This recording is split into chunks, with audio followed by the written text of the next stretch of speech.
Jeshi la polisi tulipokea taarifa ya ajali ya basi ambalo ni T ya 222 ENL, basi aina ya Yutong ambalo ni kampuni inayomilikiwa na Mvungi Trans.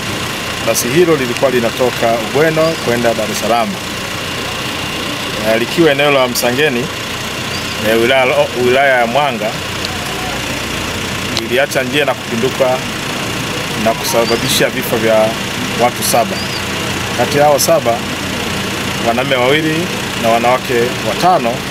Kati ya wanawake 5 kuna mtoto mmoja wa miaka 2.5.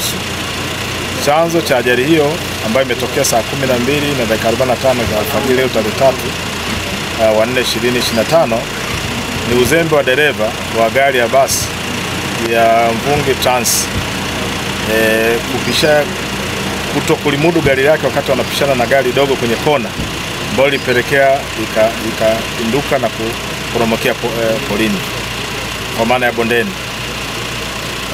Mtuhumiwa kwa maana ya dereva aliyekuwa anaendesha hiyo gari amekamatwa, na hadi sasa tunao majeruhi 42 ambao wanaendelea kupata matibabu katika hospitali. Wapo ambao wamepelekwa KSMC, wapo ambao wamepeleka zahanati ya Kifura, lakini wapo wengine ambapo hospitali ya Mwanga wakiendelea na matibabu.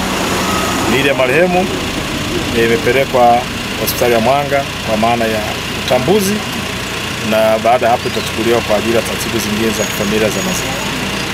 Wito wangu ni kwamba madereva, kipindi hiki ni kipindi cha mvua na kuna kona kali, kwa hiyo kuchukua tahadhari kwenye kona, kwa sababu ajali ile ingeweza kuepukika kama yule dereva wa hiyo basi angeweza kuchukua tahadhari, kizingatia ni kwenye kona, na kitendo cha kupanua na ikajikuta na titia kwenda huko polini ingeweza kuokoa maisha ambayo roho za watu wamepotea ambazo zingeweza kuokolewa.